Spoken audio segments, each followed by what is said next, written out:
자, 오늘 은혜 받으실 말씀은 비판하지 말라.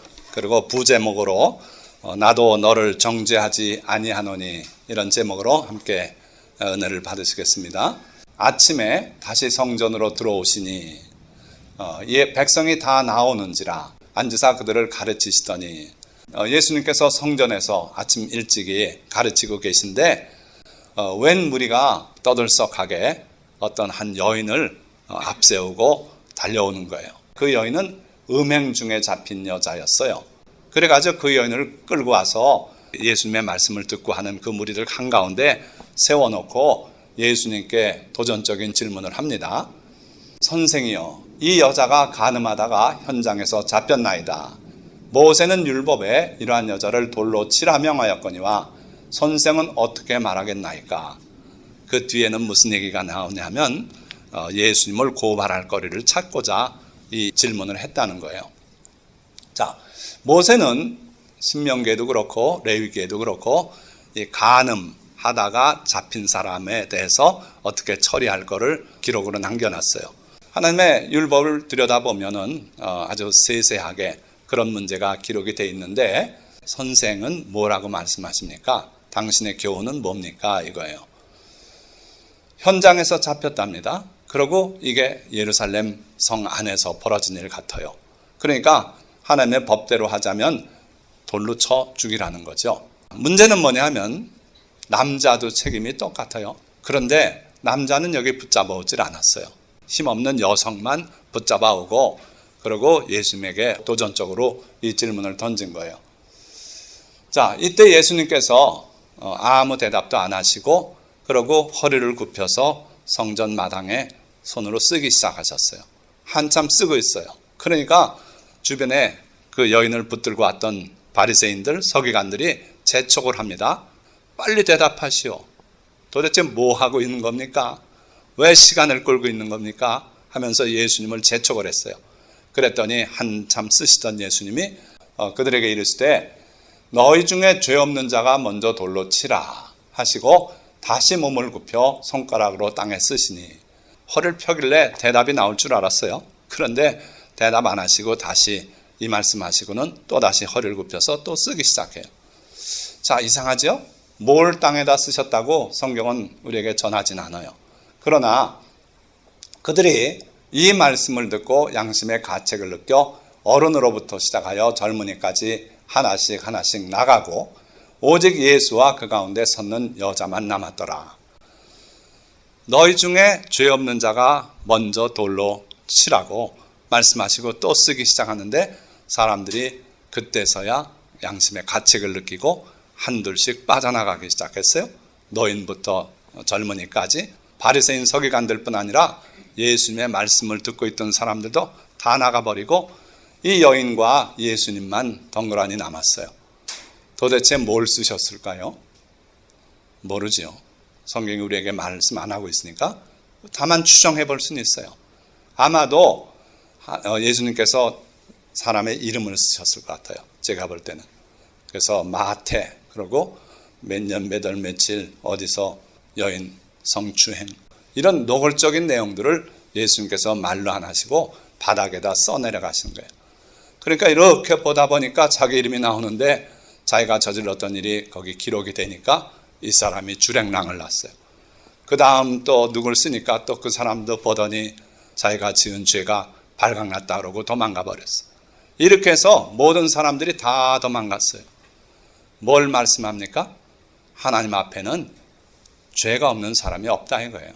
그런데 그들은 이 애매한 여인 하나를 끌고 와서 예수님 앞에 세우고 자기들은 그런 죄가 없다는 듯이 그렇게 그 여인을 몰아세우고 예수님께 고발을 했던 거예요.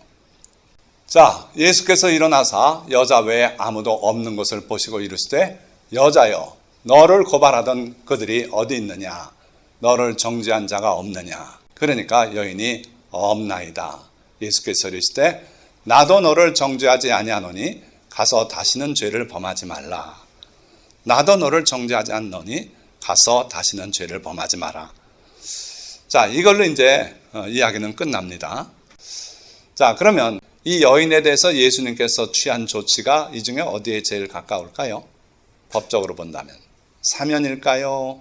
선고유예일까요? 집행유예일까요? 형집행정지입니까? 가석방입니까? 이 여인이 감옥에 들어간 건 아니니까 형집행정지나 가석방이나 이건 아니죠. 사면도 역시 아닙니다. 사실은. 근데 많은 분들이 사면적인 개념으로 이걸 이해해요. 죄를 지었는데 그 죄를 용서해 주셨다. 이렇게 생각하죠. 그런데 잘 보시면은 가서 다시는 죄를 범하지 말라. 이 말씀이 따라 있어서 이게 사실은 선고유예 내지는 집행유예에 해당돼요. 그러니까 너 또 다시 가서 그렇게 죄를 지으면 그때는 오늘 지은 죄와 함께 내가 처벌하겠다. 예수님이 판사라면 그런 개념으로 얘기하는 거예요. 자, 그래서 예수님 앞에 어떤 경우는 사면을 받는 경우도 있어요. 중풍병자가 친구들에게 들려와서 지붕을 뜯고 예수님 앞에 내려놨을 때 예수님께서 그를 바라보고 뭐라 하셨습니까? 소자야, 내 죄사함을 받았느니라. 그렇게 선언하시고 그러고 침상을 가지고 돌아가라. 이렇게 말씀했어요. 그러니까 때에 따라서는 그 사람의 죄, 남들은 죄가 있는지도 모르지만 그 죄를 예수님이 씻어주시고 그러고 이제 자유롭게 살라고 그렇게 명하는 경우도 있어요. 그러나 이 여인의 경우는 사면이라기보다는 분명히 가서 다시는 죄를 짓지 마라. 또 죄를 짓게 되면 네가 오늘 것까지 겸해서 처벌을 받을 수 있다. 이렇게 경고하시고 보낸 거다고 이렇게 볼 수 있는 겁니다. 자, 여기서 정죄라고 하는 용어, 이게 헬라어로 보면 카타크리노라고 되어 있어요. 그런데 이 카타라고 하는 것은 접두사고 크리노 이게 본 동사인데 이게 이제 오늘 우리가 비판하지 마라, 심판, 판단, 정죄 이런 데 다 쓰여요. 그래서 카타라는 것은 그 사람에게 불리하게 하는 접두사고 본 동사가 이제 크리노다 이거예요. 자, 그래서 오늘 비판에 대해서 우리가 정확히 알아야 되는데 비판하지 말라 그러셨는데 그렇다면 뭐 세상에 뭐 도적질하고 살인하고 뭐 간음하고 다 해도 우리는 입 딱 닫고 그거 말하지 말라는 말씀인가? 그건 아니에요. 그건 아닙니다. 아까 말씀드린 것처럼 정죄라는 것은 카타크리노고 나도 너를 정죄하지 않는다 그러셨고 또 비판을 받지 아니하려거든 비판하지 말라. 오늘 본문 말씀 아닙니까? 여기선 비판이라고 번역이 되어 있어요. 우리말로 우리가 읽는 성경은. 근데 그것도 크리노예요. 똑같이. 그러고 나를 따르는 너희도 이스라엘 12지파를 심판하리라. 이게 이제 우리가 흔히 생각하는 진짜 심판자죠. 그러고 외모로 판단하지 말고 공의롭게 판단하라. 요한복음에 보면 예수님께서 안식일 날 병자 고치는 걸 가지고 그 바리새인들이 분노하고 예수님을 죽이려고 작정하고 그럴 때 예수님께서 그걸 아시고서 이런 말씀하세요. 외모로 판단하지 말고 공의롭게 판단하라. 너희가 안식일이라도 할례 받기 위해서 태어난 지 8일 되면 할례 받으라는 계명을 따르기 위해서 안식일 날도 할례 받지 않냐. 하물며 하나님의 백성을 내가 고쳐주는 거 가지고 그걸 분노하고 너희가 나를 정죄할 이유가 뭐냐. 그렇게 말씀하는 거예요. 이게 다 크리노예요. 다 크리노. 그런데 우리말로는 정죄라고도 비판이라고도 심판이라고도 또 판단이라고도 이렇게 번역이 되어 있어요. 그건 우리 성경만 그렇습니다. 영어 성경은 똑같이 다 저지라고 되어 있어요. 이 심판이라는 게 뭡니까? 저지가. 재판 과정을 보면 아까 기소부터 해서 기소 전엔 검찰이 소환하고 뭐 듣고 그리고 이제 기소하고 그다음에 법정에 가서 변론하고 다투고 그러고서 마지막 과정에 이게 저지가 마지막 날 이거 다음엔 없어요. 판사가 당신은 이러이러해서 징역 1년 6개월 집행유예 2년 처한다. 그럼 끝이에요. 거기에 대해서는 더 이상 판사님 그게 너무 지나치니 다시 생각해 주십시오. 그렇게 안 돼요. 그 재판은 그걸로 끝났고 그게 억울하면 그 다음 재판 과정을 또 새로 시작하는 거죠. 항소심이 있고 대법원 판결이 있고 그렇죠. 그러나 그 재판에선 그게 끝이에요. 판결로 끝나는 거예요. 그러니까 여기 judge, 심판 또는 판결, 판단 이거는 다 최종적으로 딱 끝내는 거예요. 그러나 예수님이 말씀하는 건 그런 짓을 하지 말라는 거예요. 잠정적인 생각은 여러분들이 가질 수 있어요. 아, 정경수 목사 저분이 이런 사람 같다. 그러나 내가 확실히 모르니 섣불리 결론을 내리지 말자. 이렇게 하는 게 좋다는 거예요. 이 저지하는 과정은 최종적인 결론을 내리는 과정인데 그거는 하지 말라는 거예요. 자, 그래서 마태복음 7장 1절 비판을 받지 아니하려거든 비판하지 말라. 우리가 누구를 그렇게 심판하는 그런 버릇을 가지고 있으면 그 칼날이 우리에게도 향한다 이거예요. 너희가 비판하는 그 비판으로 너희가 비판을 받을 것이요 너희가 헤아리는 그 헤아림으로 너희가 헤아림을 받을 것이니라. 그래서 예수님은 일단은 비판하지 말라고 말씀했어요. 비판하면 너희도 비판받는다.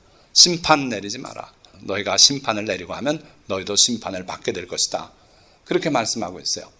자, 그러니까 여기까지 마태복음 7장 1절에서 2절까지를 보면 결론은 뭡니까? 간단합니다. 심판하지 말라는 거예요. 남들을 심판하지 마라. 심판에 대해서 우리가 조금 더 다른 본문을 가지고 살펴보고서 그 다음 절을 보고자 합니다. 자, 사람의 마음의 교만은 멸망의 선봉이요 겸손은 존귀의 앞잡이니라.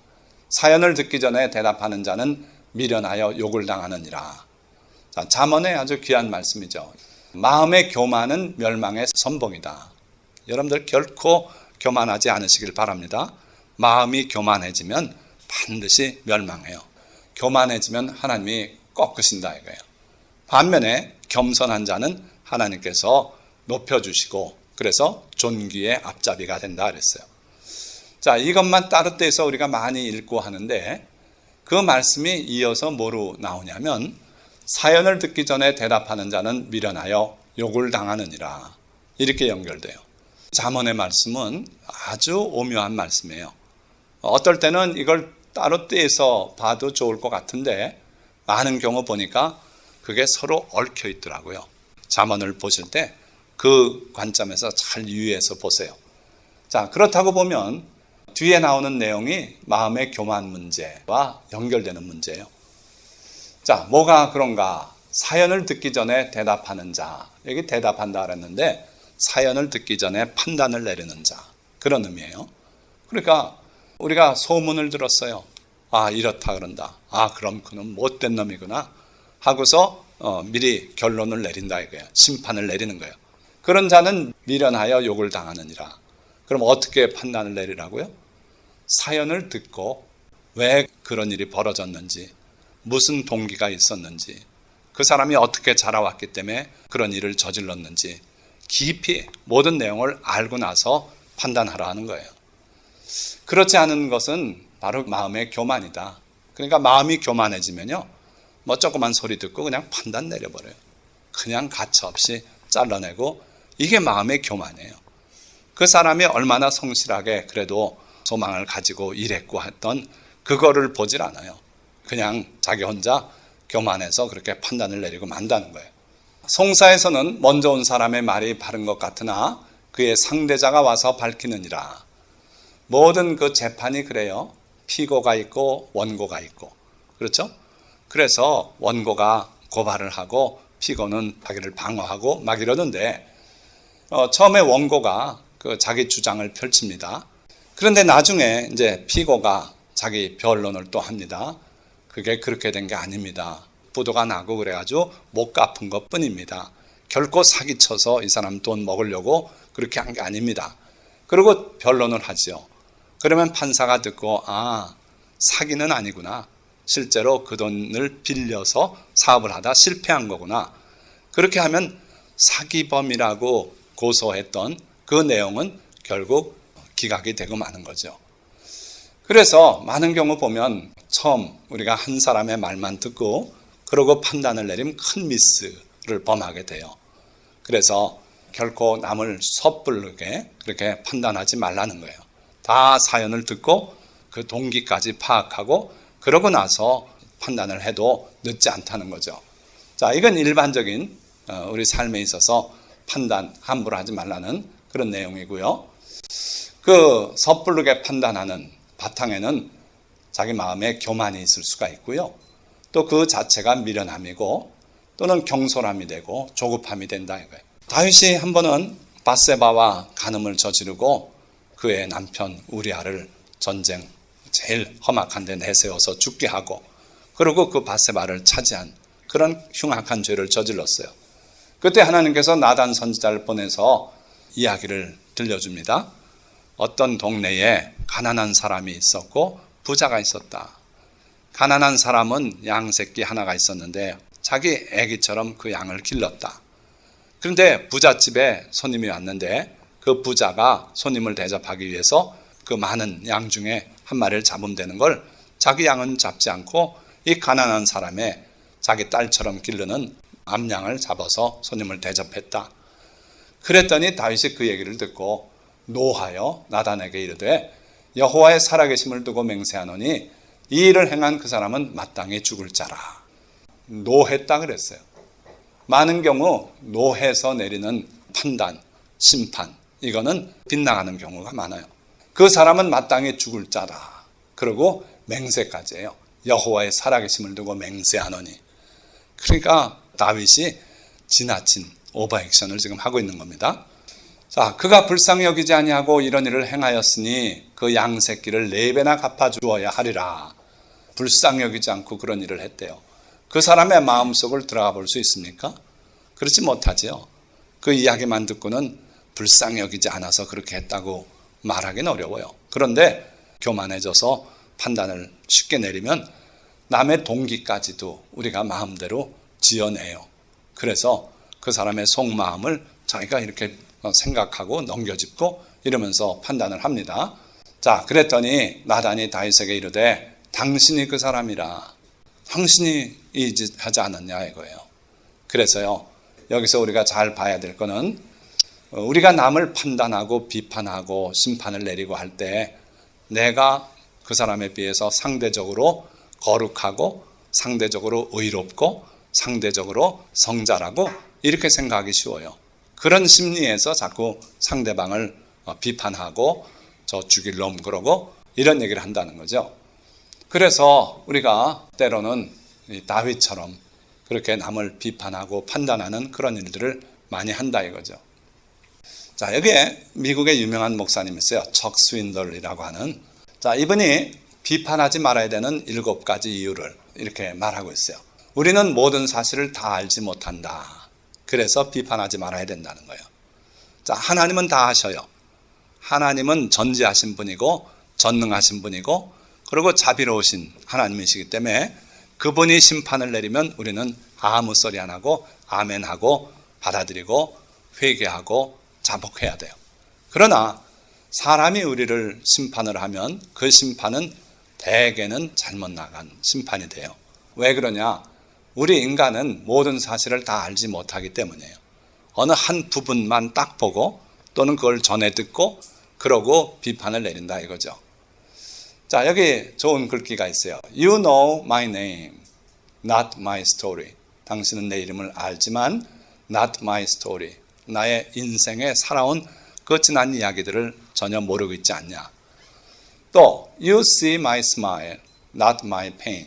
당신은 내 미소를 볼 수 있지만 그러나 내 마음속의 고통은 당신은 모르지 않느냐. 볼 수 없지 않냐. You notice my cuts, not my scars. 내 이 벤 이 상처를 당신은 볼 수 있지만 그 마음속 깊은 상처는 모르지 않는가. 또 You can read my lips, not my mind.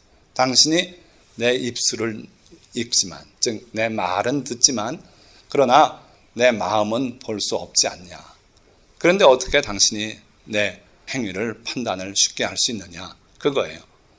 자, 스윈들 목사님 말씀처럼 우리가 모든 사실을 다 알지 못해요. 왜 내가 이 일을 저질렀는지 그걸 몰라요. 내가 어떤 삶을 살아왔는지 또는 저 소년이 어떤 삶을 살아왔길래 저런 일을 저질렀는지 모른다 이거예요. 그런데 우리는 그 소년이 저지른 행동만 보고 최종적인 판결을 내려버리고 말아요. 그거는 옳지 않은 거다 이거죠. 또 우리는 그 동기를 완전히 이해하지 못해요. 왜 그 일을 했는지 진정한 동기가 무엇이었는지 우리가 모른다 이거예요. 또 그 상황에 있지 않으면 정확하게 알 수 없다. 내가 그 사람의 그 상황 속에 있어 보지 않으면 그 사람이 저지른 그 표면적인 일 하나를 바로 판단해서는 안 된다는 거죠. 그 다음에 또 객관성이 결여된다, 편견이 있게 마련이다, 일관성이 없다, 볼 수 없는 부분들이 있다, 뭐 이런 여러 가지 이유로 이분은 이제 7가지 이유를 이렇게 이야기하고 있는데, 어쨌든 남을 비판하는 건 옳지 않다는 거죠. 자, 그런데 비판하지 말아야 하는 진짜 이유가 있어요. 입법자와 재판관은 오직 한 분이시니 능히 구원하기도 하시며 멸하기도 하시느니라. 너는 누구이기에 이웃을 판단하느냐. 이게 바로 또 크리노예요. judge. 자, 법을 정하기도 하고 그 법에 따라서 우리를 심판도 하시고 또는 용서도 하시고 또 때로는 지옥으로 내려보내기도 하시는 그분은 하나님이시다 이거예요.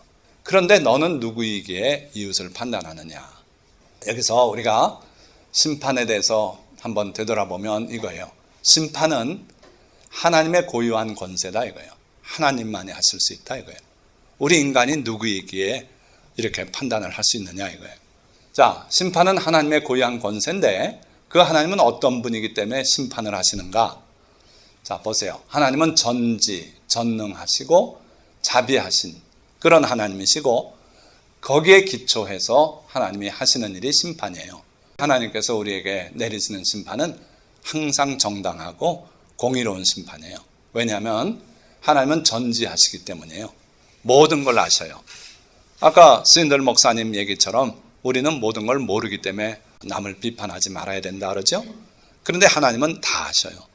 내가 자라왔던 환경도 알고 내 마음속에 일어났던 생각도 아시고 다 아시기 때문에 그분이 내리는 판단은 심판은 공정하고 정당하다 이거예요. 또 그분은 전능하신 분이고 거기다 자비하신 분이에요. 우리를 볼 때 아주 기분이 나빠서 항상 짜증스러운 이맛살을 찌푸리고 바라보는 분이 아니고 혼자 손녀를 볼 때 막 달려가서 안아주고 싶고 그런 심정으로 우리를 보시는 분이에요. 그런데 그분이 나에게 대해서 너 일을 왜 이렇게 했냐고 말씀하신다면 그건 당연히 받아들일 부분이 되는 거예요. 그래서 심판은 하나님의 고유한 권세다. 내가 남을 심판할 수 없는 이유는 뭐라고요? 나는 하나님처럼 전지하지 못해. 나는 또 하나님처럼 모든 사람들에게 자비롭지도 못해요. 그래서 내가 내리는 심판은 때로는 짜증에서 나오고 때로는 교만에서 나오고 그래서 정당한 심판이 못 된다 이거예요. 그럴 바에는 심판해서는 안 되는 거예요. 그리고 심판은 하나님께서 우리에게 주신 기회의 때, 구원의 날이라고 표현된 그 기간이 있어요. 우리 인생 보고 너 70년 살다 와라 했으면 그 70년이란 기간이 그 사람에게는 기회의 기간이에요. 그 기간 동안에 하나님을 기쁘시게 할 수도 있고 하나님을 노엽게 할 수도 있어요. 이웃에게 사랑을 베풀 수도 있고 이웃을 눈물 나게 할 수도 있어요. 그래서 우리가 살아가는 그 기간이 바로 기회의 때인데 또는 그게 구원의 날이에요. 그때 우리가 예수님을 믿고 구원받을 수도 있고 나는 필요 없다 그러고 예수님이 누군데 내가 그를 믿냐고 이러는 사람도 있어요. 그러나 어쨌든 하나님이 주신 그 기회의 때 구원의 날이 종료된 후에 하나님은 심판하세요. 왜?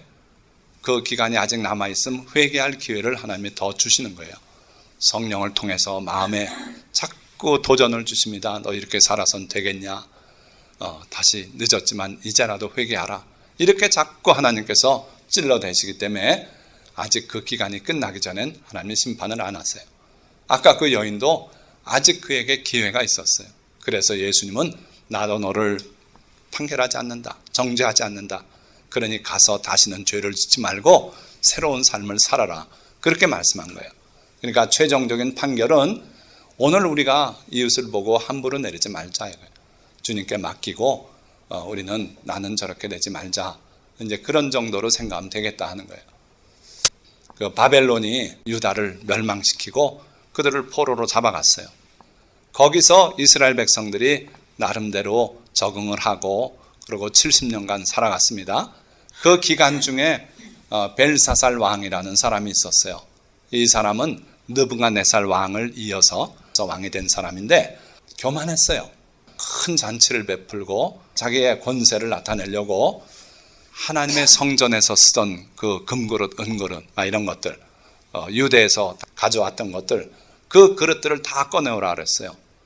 그래서 그걸 갖다가 쫙 꺼내서 여기 잔치에 참여한 천여 명의 사람들에게, 여인들에게, 왕비에게 뭐 이렇게 쫙 놓고 그걸로 술을 마시고 그 잔을 들고 자기 신들을 찬양했어요.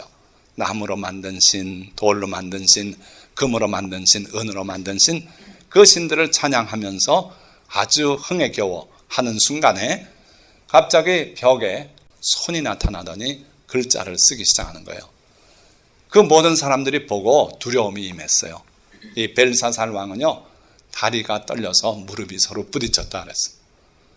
그래가지고 내용을 이 사람들이 모르겠어서 자들을 부르고 다 해서 해석하라 그러는데 못하는 거예요. 그때 마침 이 벨사살 왕의 아내, 왕후죠.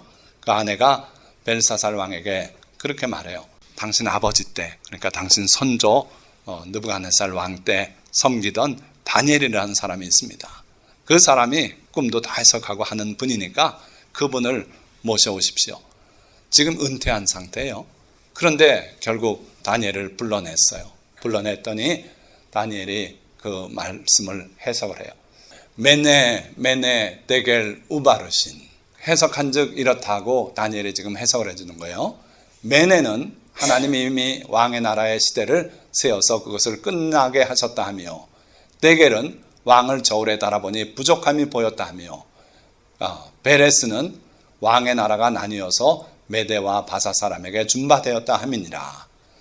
그러니까 우바르시는 여기 베레스라는 동사 원형의 변형이죠.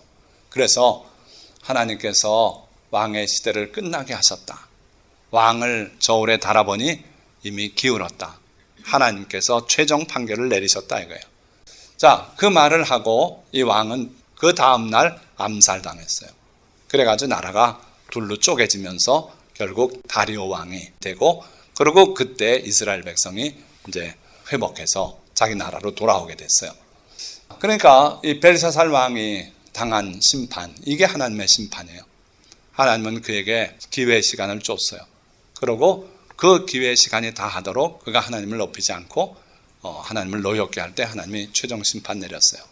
이런 심판이 심판이지 우리 인간이 아무것도 모르면서 내리는 심판은 심판이 못 된다는 거예요. 자, 한 가지만 더 말씀드리고 다시 본문으로 돌아갑니다. 모세 실패예요. 태어나서 숨겨서 3개월 길러지고, 그리고 나일강에 던져지고, 바로의 딸이 발견해서 애굽의 왕자로 자라고, 그리고 나중에 이스라엘 백성을 인도에 나가는 그런 민족 지도자가 되지 않았습니까? 그런데 자기 마음에 그렇게 바라던 가나안 땅에 못 들어가고 요단강 이편에서 죽고 말았어요.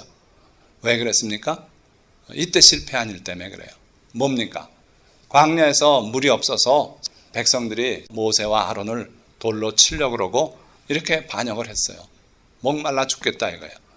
그때 하나님께 부르짖으니까 하나님께서 모세에게 말씀하여 이르시되, 지팡이를 가지고 내 형 아론과 함께 회중을 모으고 그들의 목전에서 너희는 반석에게 명령하여 물을 내라 하라.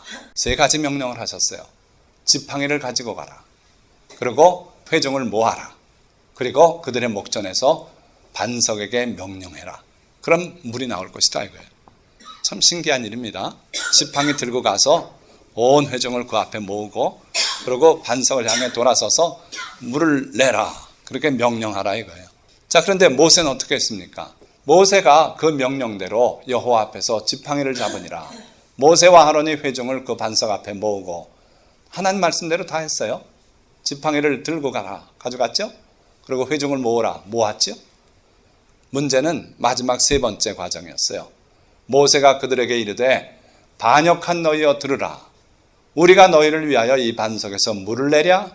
하고 모세가 그의 손을 들어 그의 지팡이로 반석을 2번 치니 물이 많이 솟아나오므로 회중과 그들의 짐승이 마시니라. 하나님께서는 명령해서 물을 내라 그랬는데 모세는 백성들에게 분노해서 이렇게 외쳤어요. 반역한 너희여 들으라. 우리한테 감히 돌을 던지려고 그래? 이 망할 놈의 자식들아. 막 이런 식의 마음이었어요. 그러고 이 반석에서 물을 내랴? 내가 너희들을 위해서 물을 내주랴 하면서 자기가 내는 것처럼 그렇게 행동을 했어요. 그러니 백성들이 얼마나 미안했겠어요. 모세 앞에서 고개를 못 들고 그러고 제발 물 좀 내주십시오. 다 죽게 생겼습니다. 그러고 또 모세에게 간청했을 것 같아요. 그때서 비로소 모세가 지팡이를 들고 반석을 쳤어요. 2번을 쳤어요. 그 사건을 놓고 하나님께서 나중에 뭐라 그러셨냐면 너희가 내 영광을 드러내지 못했다. 나는 자비로운 하나님이다 이거예요. 이스라엘 백성들이 그렇게 부르짖고 원망하고 돌을 드는 그 속마음을 내가 아냐 이거예요. 몰라요. 그들의 실제 처한 상황을 모세가 깊이 깨닫지 못해서 자기 향해서 돌 들으려고 했던 것만 깊이 느끼고 그러고 이 백성을 향해서 반역한 백성들이라고 그랬어요. 그러니까 이게 우리 모습이에요. 그들이 그렇게 부르짖게 된 그 어려움을 내가 그 자리에 들어가 보지 못하고 그러고 그 백성을 반역한 백성이라고 모세는 그렇게 평가했어요. 그렇게 그들을 향해서 선언했어요. 그럴 때 하나님께서는 왜 네가 심판하냐? 왜 내 백성을 네가 심판하냐? 그래서 결국 모세와 아론이 광야에서 죽고 여호수아가 그들을 인도해서 드렸던 거예요. 하나님께서 모세가 이렇게 백성들을 정죄하고 심판 내리는 걸 보고 기뻐 안 하셨고 결국 너는 가나안 땅에 못 들어간다고 하셨던 거예요. 자, 예수님께서 이렇게 말씀해요. 어찌하여 형제의 눈 속에 있는 티는 보고 내 눈 속에 있는 들보는 깨닫지 못하느냐. 내가 남을 비판을 자꾸 하는데 내 모습이 어떤 줄 아냐? 눈 속에 들보가 있대요. 예수님의 비유가 참 과격한 비유가 많이 있습니다. 어떤 빚진 자 얼마나 빚졌다고요? 1만 달란트 빚졌대요. 우리 요즘 시세로 금값을 따져서 계산해 보니까 6조예요. 또 부자가 천국 들어가는 건 낙타가 바늘기로 들어가는 것보다 오히려 어렵다 그랬어요. 낙타가 어떻게 바늘기로 들어갑니까? 그러나 하나님은 하실 수 있대요. 그러니까 예수님의 비유 말씀들이 매우 과장을 쓰셔서 하는 경우들이 있어요. 이 경우도 그렇다고 봐요. 그러나 그 과장 속에 진리가 아주 잘 드러나요. 자, 내 눈 속에 뭐가 있다고요? 들보가 있대요. 이 정도가 아닙니다. 집에 큰 들보, 한옥집에 보면 들보 있죠. 그런 들보가 내 눈 속에 있대요. 그런데 형제 눈 속에 있는 티는 보고 그걸 못 보고 있다는 거예요. 깨닫지 못한다는 거예요. 자, 여기 헬라어 원문을 보면 더 재밌는데 T 대 블레페이스, 이게 블레포가 뭐냐면 관심이 있어서 계속 보는 거예요. 여기 또 들보는 깨닫지 못하느냐, 카타노이스, 이건 그야말로 인식하는 수준이에요. 그러니까 우리가 어떻게 살고 있다고요? 남의 티는 그걸 유심히 봐요. 얘가 이럴 수가 있냐? 에? 이랬대네 하면서 거기에 흥미를 느낀다 이거예요. 그러나 자기 자신의 들보는 느끼지도 못해요. 자, 그런데 여기 번역에 하나 또 불만이 있어요. 여기 T는 뭐냐면 카르포스예요. 카르포스. 근데 카르포스가 T라고 번역이 되어 있지만 실제로는 뭐냐면요, 나뭇가지란 뜻으로 많이 쓰여요. 나뭇가지도 들어있으면 이거 감당하기 어렵죠. 자, 이거 빼줘야 됩니까? 말해야 됩니까? 남의 눈 속에 있는 T, 나뭇가지, 지푸라기라 그래도 돼요. 둘 다 꺼내야 돼요. 근데 많은 사람들이 잘못 생각해서 T는 아주 작은 거. 근데 그렇지 않아요. 원어가 카르포스예요. 카르포스. 나뭇가지. 그게 들어있다는 거예요. 자, 보라. 내 눈 속에 들보가 있는데 어찌하여 형제에게 말하기를 나로 내 눈 속에 있는 티를 빼게 하라 하겠느냐. 그렇다면 예수님이 이 교훈에서 티 빼는 일을 포기하라고 가르치는 겁니까? 아니에요. 외식하는 자여, 먼저 내 눈 속에서 들보를 빼어라. 그 후에야 밝게 보고 형제 눈 속에서 티를 빼리라. 우리 보고 예수님은 1차적으로는 심판하지 말라 그러셨고, 두 번째 교훈은 그러나 내 눈 속에서 들보를 빼버리고 형제 눈 속에 있는 티를 꺼내주는 사람이 되라는 뜻이에요. 이게. 그러니까 내가 할 일은 뭔지 아냐? 첫째로 내 눈에서 들보를 빼버려라. 그러고 나서 내 형제의 눈 속에 있는 카르포스를 꺼내주거라. 그래서 예수님이 오늘 우리에게 초청하시는 건 첫째는 함부로 비평하지 마라. 판단 내리지 마라. 그러나 내 눈 속에 들보를 꺼내고 내 형제의 눈 속에 있는 티를 꺼내주거라. 자, 그렇게 되려면 우리가 어떻게 돼야 됩니까? 말씀 그대로 내 눈 속에 들보를 빼야죠. 그러고 나서 형제의 눈 속에 있는 티를, 나뭇가지를 꺼내줘야 되는데, 그런 사람이 되기 위해서는 물과 성령으로 거듭나야 된다 그런 거예요. 물은 하나님의 말씀을 의미하고 성령은 주님의 감동을 의미해요. 그래서 여러분들이 말씀을 늘 깊이 읽고 그러는 가운데 감동을 얻어서 이런 사람이 되라는 거예요. 누가복음은 이 두 계명 사이에, 그러니까 비평하지 말라는, 심판하지 말라는 계명과 그 다음에 형제의 눈 속에서 티를 꺼내주라는 이 말씀 사이에 뭐가 있냐면은 누가복음 6장을 한번 가보세요. 누가복음 6장 37절부터 보세요. 37절에 비판하지 말라. 그리하면 너희가 비판을 받지 않을 것이요. 정죄하지 말라. 그리하면 너희가 정죄를 받지 않을 것이요. 용서하라. 그리하면 너희가 용서를 받을 것이요. 그러고 40절 가보시면 제자가 그 선생보다 높지 못하나 무릇 온전하게 된 자는 그 선생과 같으리라. 어찌하여 형제의 눈 속에 있는 티는 보고 내 눈 속에 있는 들보는 깨닫지 못하느냐. 너는 내 눈 속에 있는 들보를 보지 못하면서 어찌하여 형제에게 말하기를 형제여 나로 내 눈 속에 있는 티를 빼게 하라 할 수 있느냐. 외식하는 자여 먼저 내 눈 속에서 들보를 빼라. 그 후에야 내가 밝히 보고 형제의 눈 속에 있는 티를 빼리라. 그러니까 남의 눈 속에 있는 티를 빼지 말고 내버려 두라는 교훈이 아닌 걸 여러분들이 기억하시기 바랍니다. 먼저 내 눈 속에 있는 들보를 빼내고 그 후에 형제의 눈 속에 있는 티를 빼게 될 것이다. 이런 자리까지 오라는 거예요. 40절에 제자가 그 선생보다 높지 못하나 무릇 온전하게 된 자는 그 선생과 같으리라. 제가 매우 조심스럽게 이 말씀 드립니다. 목회 소명을 받고 그러고 주의 말씀을 막 파고들라고 할 때 이 말씀을 주셨어요. 그러니까 내가 지금은 그렇지 못하나 자꾸 주의 말씀을 보고 주의 교훈을 따르고 하면 주님과 같은 그런 수준까지 자라갈 수 있다. 그렇게 되라는 거예요. 그렇게 되라는 거예요. 여러분 역시 그래요. 그럴 때 우리 시각이 예수님의 시각을 닮아서 예수님의 판단하시는 판단처럼 판단할 수 있다면, 그렇다면 형제의 잘못을 지적하고 회개시키고 이끌어 주라 이거예요. 그 상태까지 여러분들이 자라가시기를 주님은 여러분들에게 권하고 계신 겁니다. 그래서 그 후에 미리부터 자꾸 미리 나서서 그러면 교만한 사람이 되고 참 바보 같은 사람이 되는데, 이렇게 완성된 인격을 갖추고 나서는 그때 가서 형제의 눈 속에 있는 티를 꺼내줘라. 내버려두면 안 된다. 그건 나무 가지만큼 흉악한 것이다. 빼줘야 된다. 이거예요. 자, 심판자 예수 그리스도 두 구절만 잠깐 보고 말씀을 맺으려고 합니다. 아버지께서 아무도 심판하지 아니하시고 심판을 다 아들에게 맡기셨으니 이는 모든 사람으로 아버지를 공경하는 것 같이 아들을 공경하게 하려 하심이라. 아까 심판은 누구의 고유 권한이라 그랬어요?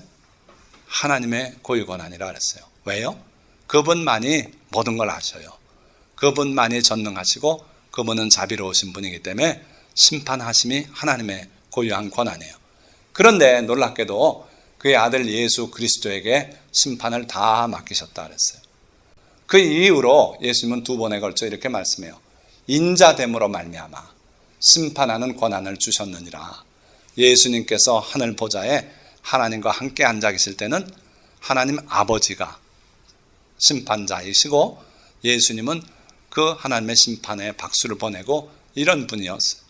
그런데 예수님께서 인간의 몸을 입고 이 땅에 오셨을 때 하나님께서는 모든 권세를, 심판하는 권세를 우리 주 예수 그리스도에게 주셨어요.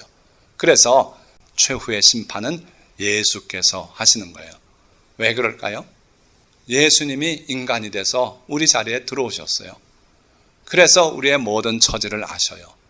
우리의 그 판단 동기도 아시고 다 아시고, 그리고 우리를 사랑해서 십자가에 대신 돌아가 주셨어요. 그래서 예수님이야말로 하나님의 그 심판하시는 권세를 그대로 다 받아서 우리를 심판하실 수 있는 심판주가 되시는 거예요. 자, 말씀을 맺습니다. 심판은 모든 것을 아시며 전능하시고 자비로우시며 공의로우신 하나님께서 내리시는 최종 판단이에요.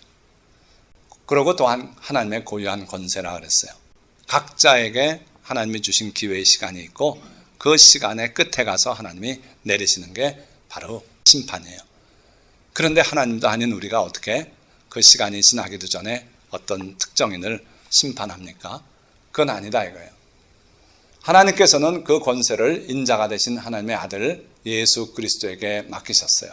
주님의 은혜로 대속받은 우리는 이웃을 심판해서는 안 되고 그들의 죄를 덮어주고 용서하고 사랑해야 해요.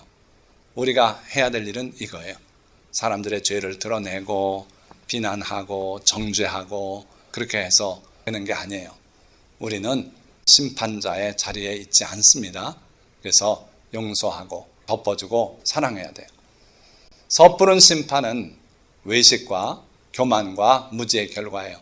그래서 예수님께서 외식하는 자여 먼저 내 눈에서 들보를 빼라고 말씀하는 거예요.